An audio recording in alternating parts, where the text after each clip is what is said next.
and welcome to Live in the Solution. I'm your astrologer and tarot card reader, here with your readings for November the 11th through November the 17th. If you're new, welcome. I really hope you enjoy these readings and that you'll come back. And if you are returning, thank you so much for your loyalty and your support. I really appreciate you. Thank you for your likes, comments, shares, and for all the new subscribers too. Now, these are general readings, guys. They are for the collective. So please take what resonates and leave the rest. They come in 3 sections. The intro, which is this, the astrological report, and then the tarot reading. And there are timestamps below in the show more section. If you have a phone, it's a little arrow pointing down, click on that and all the information is in there. It's also for your sun, moon and rising, so you will find the links to the other videos in that section too. So listen, as I said before, it's for the collective, these readings. So if you would like a more tailored, in-depth, personalized reading, please click on this link here, which will take you to my website and you can look at the kind of readings that I offer. What else? Yes, I have a Facebook group, guys, and that Facebook group, it's a private group. You have to ask to be to get in, to be included, and that link is below too. Now, in that Facebook group, it's a really positive environment. People post positive things, and then every 2 weeks I do a live feed specifically for my Facebook group, and in that it correlates every 2 weeks. It correlates with the new moon and the full moon, and we look at how anybody who attends the live feed, we look at their horoscope and how they're receiving the energies from the new moon or the full moon respectively. And I also have tarot cards on hand and I answer questions. We hang out for about an hour and we really enjoy ourselves. So if you would like that, this link to that will be below also, so check that out. And another way to support this channel and my creative content is through Patreon. So you can click on that just to check out my Patreon page. I do post things on Patreon that I don't post anywhere else. And I want to take this opportunity to really thank my patrons. Thank you so much. You really help me out. So I really appreciate you. Now, what else? Yes, let's go to the astrology report, shall we? Hello and welcome to the astrology section of your reading for November the 11th through November the 17th.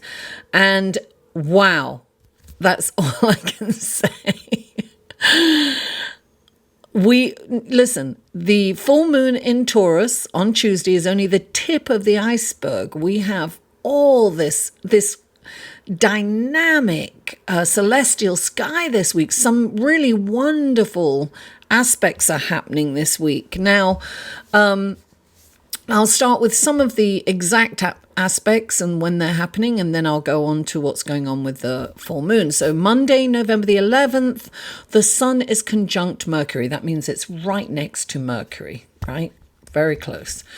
Tuesday, we have the full moon in Taurus, and we have Mars sextile Jupiter. That's a beautiful harmonious aspect going on there. Wednesday the 13th, we have Mercury trine Neptune. That's also a lovely harmonious connection between the two planets. And Thursday, November the 14th, Venus is square Neptune. That is a challenging aspect. We also have other energies and aspects that are moving into place or moving out of place. So they all play a role actually in the celestial sky. So let's start with the full moon in Taurus, shall we? The full moon, as most of you know, is when the moon is opposite the sun, and it's actually the sun's reflection that illuminates the moon. So with the moon in Taurus, and that means with the moon in Taurus, the sun is in Scorpio because they're opposite each other on the wheel, right, in the chart. The moon is exalted in Taurus, which means that it can express itself fully. So the moon is nurturing, magnetic, feminine. And in Taurus, the moon is good-natured, generous, and loyal. There's a tendency for being emotionally connected to one's values and material possessions, and a strong need for security, right? Material security. At the same time as this full moon, the moon is in a harmonious aspect to Pluto. Now, this creates an energy of sensitivity and intense emotional feelings. It's a being absorbed with interpersonal relationships, of being coveted over one's emotions and feelings. We want to kind of hide that. We don't want that out in the open. At the same time, I am displaying the chart of the full moon, so maybe you can follow along with some of the things that I'm saying, and you can get a picture of what's going on too. For those of you who understand charts. Now, so it brings in intuition and psychic ability. The moon's relationship with Pluto, and it can give you a strong look. It's being able to read people and recognize inauthenticity. We can see through people. We know when someone's not being authentic. And it can give you a strong will and focus to accomplish goals with which to manifest your dreams. This is like a dream creating full moon, right? We can create our dreams. We can manifest our dreams. We can make them real. It can also bring up control issues. So we need to be mindful of the urge to control situations and or people. It can be expressed through us being a bit bossy, perhaps, during this transit. It is also worth mentioning that the moon at the same time is kind of in a loose, harmonious aspect with Neptune, which further enhances our psychic and intuitive abilities. It can also give us a really deep appreciation for music, art, and nature.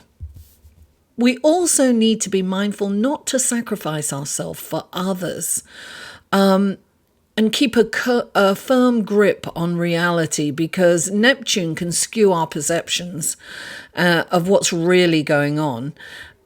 However, Saturn is connecting harmoniously to Neptune and to the moon, so there is some structure and discipline to bring ideas into tangible creations. So we just want to make sure that we're not compromising ourselves for others. And if we focus on our creativity, we can really bring things to life. Now, the sun in Scorpio is right next to Mercury, which brings in creative thinking and energetic communication with a bigger picture view. So because Mercury is still in retrograde, there can be some misunderstandings, but they can easily be rectified because of all these positive, wonderful aspects that are going on. Now, the Sun and Mercury have also have a harmonious connection to Pluto and Saturn, somewhat to a bit lesser of a degree, which brings in the need to be recognized for one's accomplishments, for being in the spotlight. And the concentration is on speech and communications, yet again. So this sets the stage for shrewdness in business and negotiations. Now, that's a wonderful aspect. And then listen, that's not all. The Sun and Mercury are also harmoniously connected to Neptune, bringing in creative and visionary talents. So it's amazing for literary accomplishments, particularly writing, fantasy, poetry, or even in the visual arts. Any creative project will, take off and will really work. So now also, I'm finished yet, guys. Mars is sextile Jupiter. Now, this is a wonderful, confident energy, abundant energy. It's like we're energized, right? Feeling really excited and confident about ourselves and, really good luck in materialism with a penchant for higher learning or spiritual studies in alignment, perhaps. And long distance travel is also on the table with this aspect. Perhaps you're going on a long trip or you're planning one. You may be contemplating a spiritual retreat even in a remote location. So an optimistic nature with a love of freedom and independence is the underlying beautiful energy of that aspect. Now, then on Thursday, we move into Venus square Neptune, but all these aspects are kind of happening all week simultaneously, right? So it's kind of a big mishmash. You have to kind of choose you have the power to choose your energy and how you want to direct it. Now, Venus is square Neptune, and that's a challenging aspect. It brings in issues of self-esteem, confidence, and insecurities.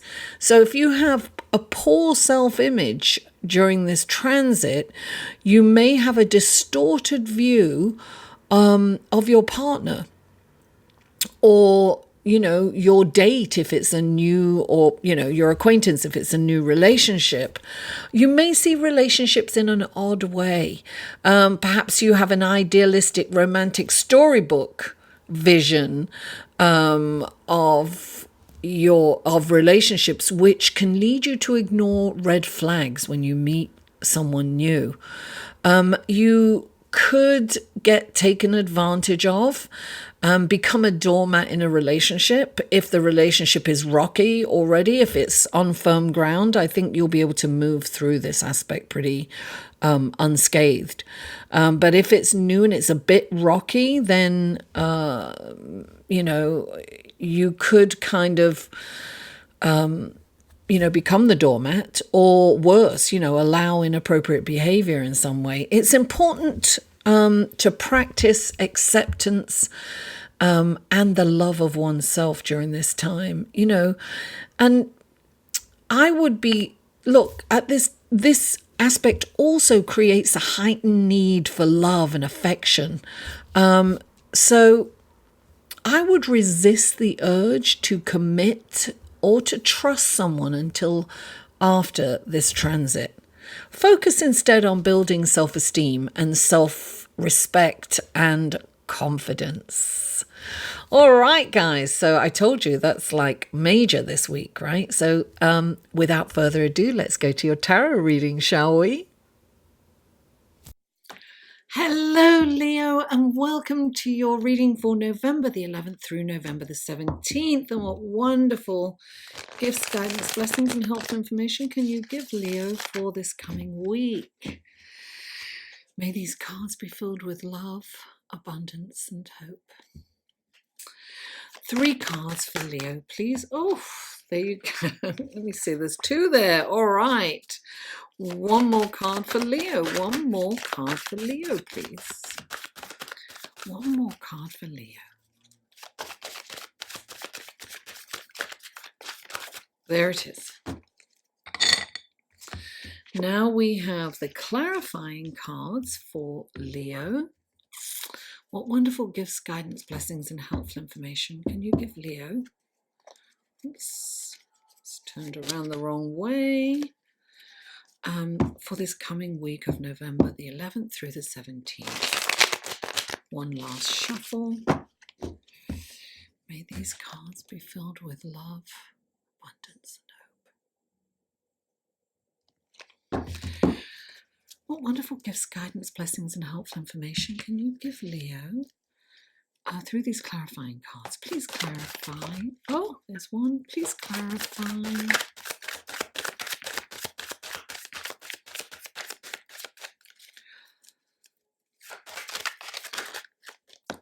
There we go.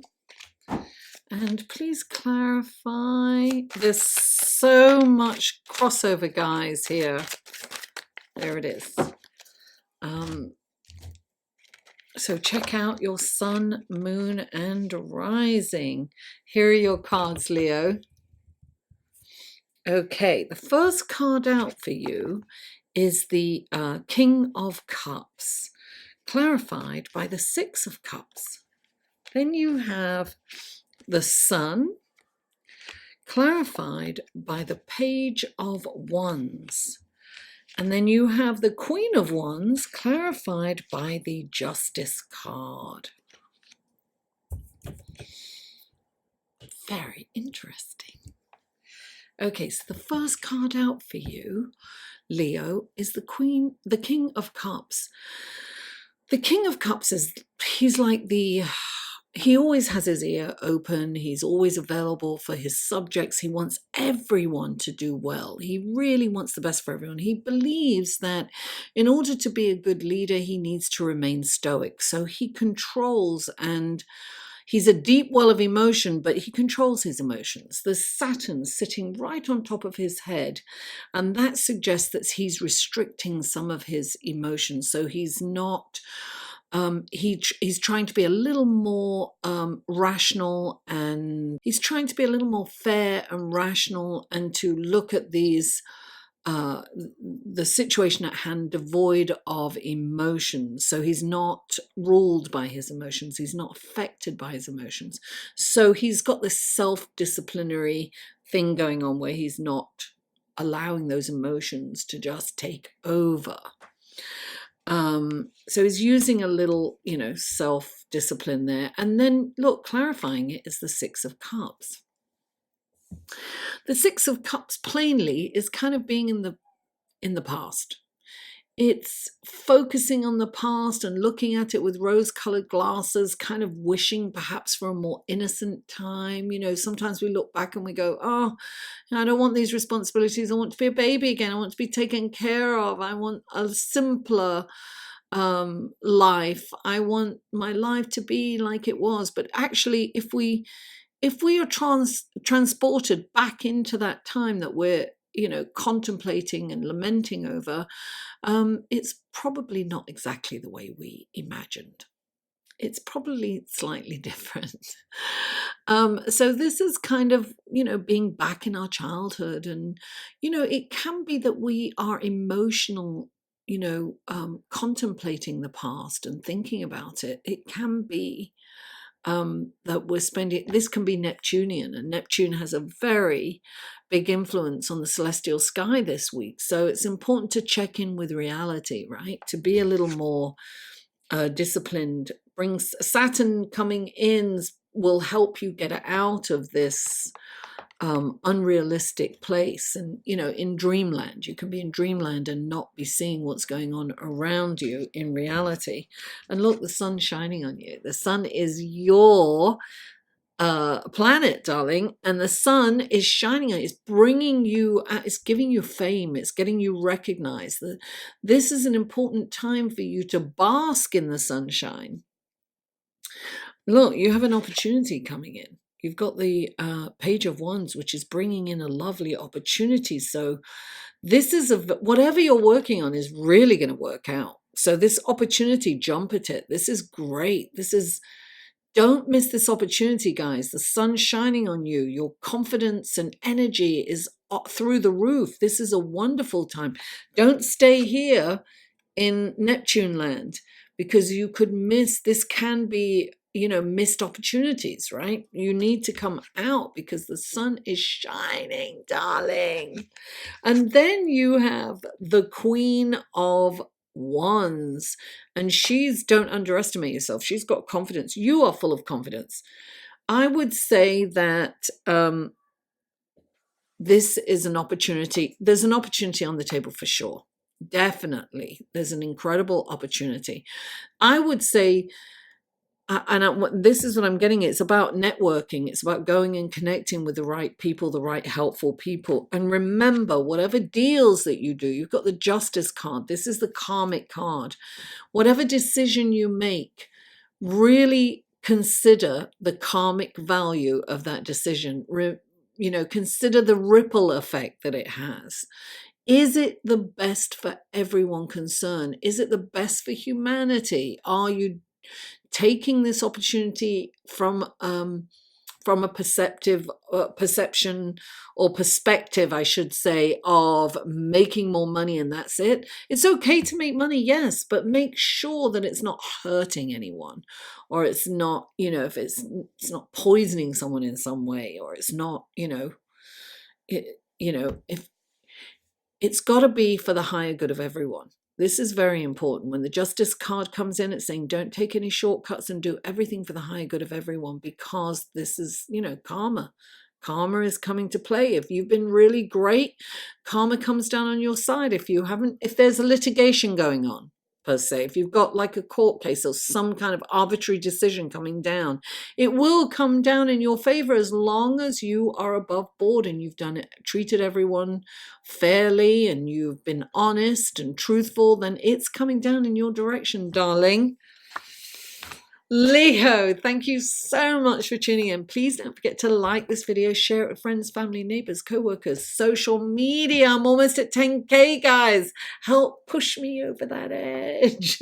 And comment. I live for comments and feedback. Also enhances the views of my videos, so that really helps me, and I always respond.